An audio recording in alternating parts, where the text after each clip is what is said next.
السلام عليكم أحبائي الغاليين. جبت لكم فيديو عن ماكينة الخياطة سوبر زيغزاغ 820، ماكينة للمبتدئات أو المحترفات أيضا يقدروا يستعملوها، وخاصة للي تحب تبدأ بمشروع مصغر لزيادة الدخل.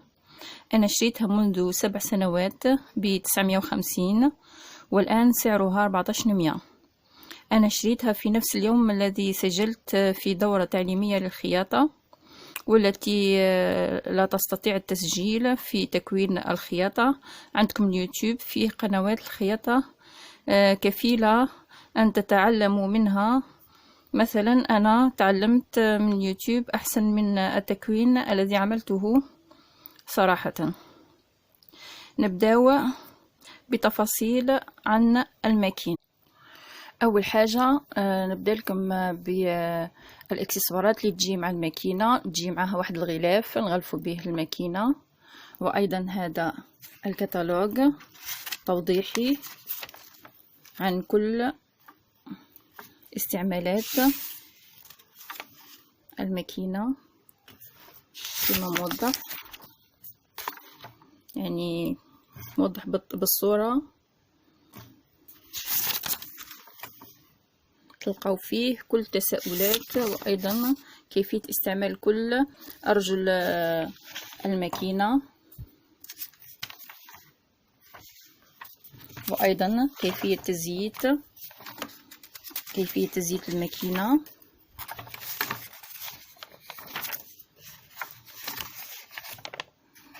بهذا الشكل. هذا يوريو لكم الأماكن اللي نزيتوا فيهم الماكينة.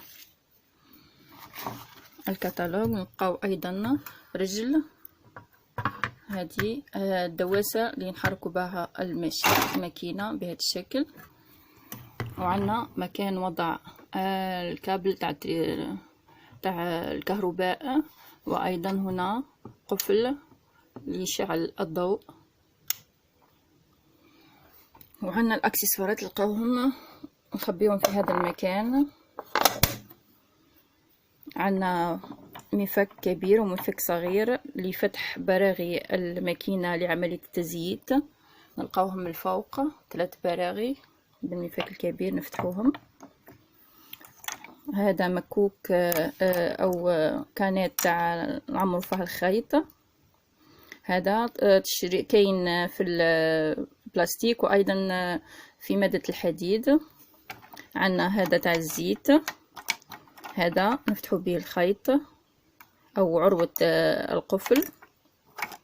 تلقاو هذه نديرو بها عروة القفل، وهذه نركبو بها القفل هذه. وعندنا هذه نديرو بها كفة صغيرة المناديل، مثلا المناديل الصغيرة. وعندنا هذه نخدمو بها السحاب لا فيرميتور. وهذه نديرو بها الكفة بالمخالفة، يعني كشغل هذه لازم لها درس وحده. وهذه نديروها في هذا المكان. هذا نستعملوها عندما نقوم بعملية التطريز. اول حاجة نقوم بها انه نعمرو الكانات بالخيط. نوضعوا الخيط في هذا المكان مخصص له، ونربطوا اول شيء هكذا الكانات، ندخلوا فيها الخيط بهذا الشكل. بعد ما ندخلوا الخيط في الكانات بهذا الشكل، نديو على هذا المكان ثم هنا، ومن بعد نقوم بهذه العملية، ثم نضغط على الدواسة باش تعمر الخيط. اول حاجه لازم نرخفوا ايضا هذا المكان باش ما تعملناش عمليه الخياطه، يعني ما تهبطناش الابره.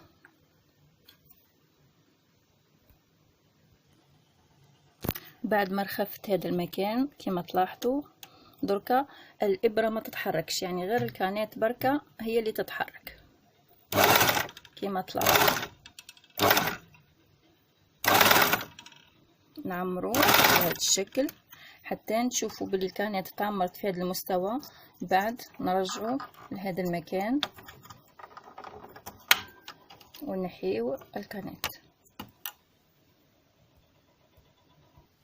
ثم نقوم بعملية تركيب الخيط. يعدي هذا المكان من الأسفل، ثم ندخله في هذا المكان، ثم يعدي على لا تونسيون، ندخله في هذا الكروشيه وندخله بهذا الشكل، ونزيد ندخله في هذا الكروشيه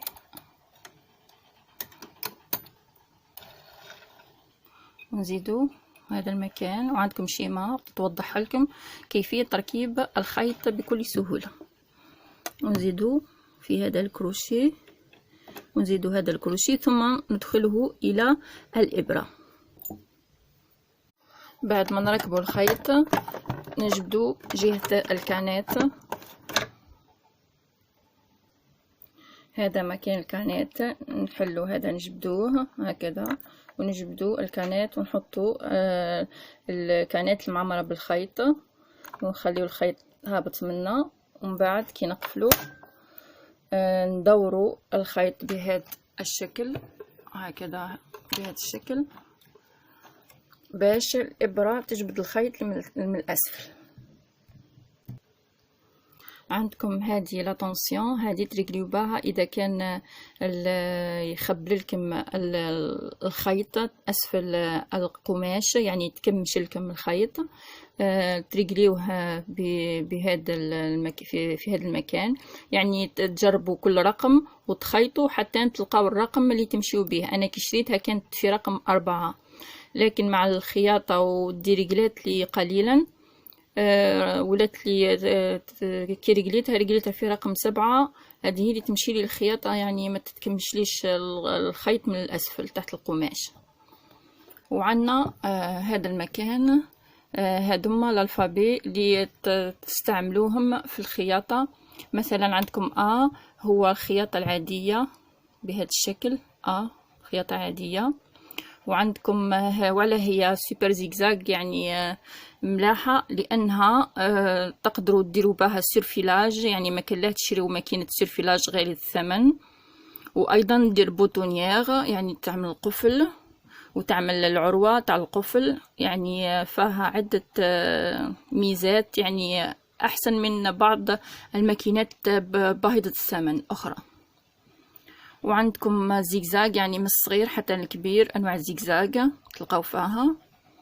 وهدية الارقام هادوهم تستعملوهم في كبر او صغر الغرزة، يعني تكون هذه الغرزة كبيرة ولا صغيرة. انا من الافضل تستعملوه رقم 3، هو الافضل في الخياطة، يعني لكل اقمشة.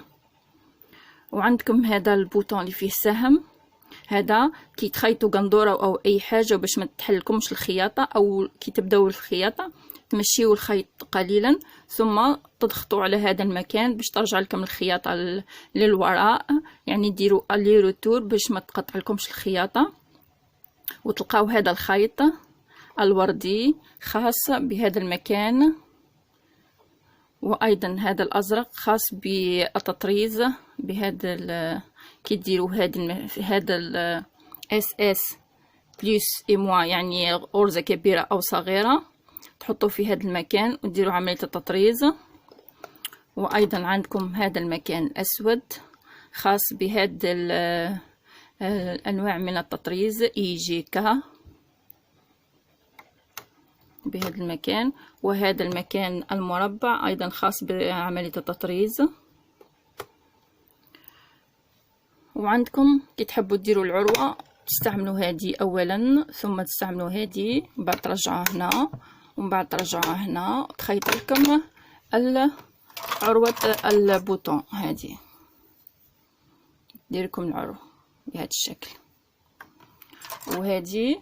وهذه ديروا بها كي تحبوا ديروا تستعملوا تركبوا بوطون، يعني قفل، تستعملوا هذه الاداه تركبوها في بلاصه الدواسه هذه العاديه اللي تخيطوا بها خياطه عاديه. هذه الدواسه تلقاوها مركبه، تستعملوا هذه باش تركبوا البوطون. لازم تحطوا القفل في الوسط في المنتصف وديروا عمليه الزيكزاك باش تتحرك لكم من اليمين واليسار باش تخيط لكم القفل بهذا الشكل.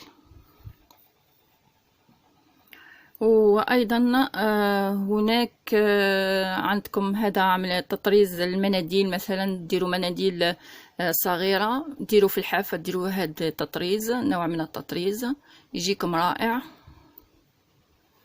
وعندكم ايضا قلنا الالفابي هذه، تبعوا الشيما، هي الحاجه الملاحه ايضا في هذه الماكينه، يعني عملت لكم ان شيما يعني مخطط لكيفيه الاستعمال، يعني تسهل لكم كيفيه الاستعمال هذه الماكينه. يعني تتبعوا الالفابي برك وتتبعوا الكتالوج ايضا كما وريت لكم، تلقاو فيه كل المعلومات وكيفية الاستعمال كل كل بيد بيش، يعني أرجل الماكينة، واستعمال تاعها يعني سهل يعني. وأيضا السعر تاعها يعني أرخص من بعض الماكينات اللي ما تلقاوش فيها يعني الميزات اللي تلقاوها في هذه الماكينة. وانا درت لكم هذا الفيديو مش باش ندير اشهار لهذه الماكينه، لان معظم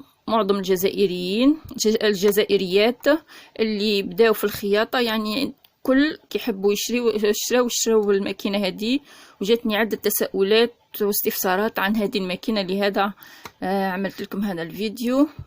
ان شاء الله ينال اعجابكم ويعني تستفادوا منه. وايضا نسيت باش نقول لكم هذا المكان هذا ديروا هاك مثلا كي نرصوا هاك ثم ترخفوا هذا المكان، يعني كي يكون قماش خشن ديروا هذه العمليه، وكي يكون القماش رقيق مثلا ترصوا هكذا باش من هنا تجيك محبوكه على القماش، يعني القماش ما يلعبش ما يتحركش بزاف. يعني هذا تريقلي الريقلاج هذا تاع نوعيه القماش، كي يكون خشين ترخفو، كي يكون رقيق القماش تضغطو.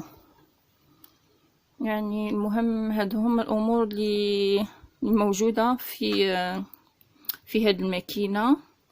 واي سؤال خليهولي في التعليق، ان شاء الله نجاوب عليه، وان شاء الله تستفادوا، وانتظروني في فيديوهات اخرى ان شاء الله. سلام.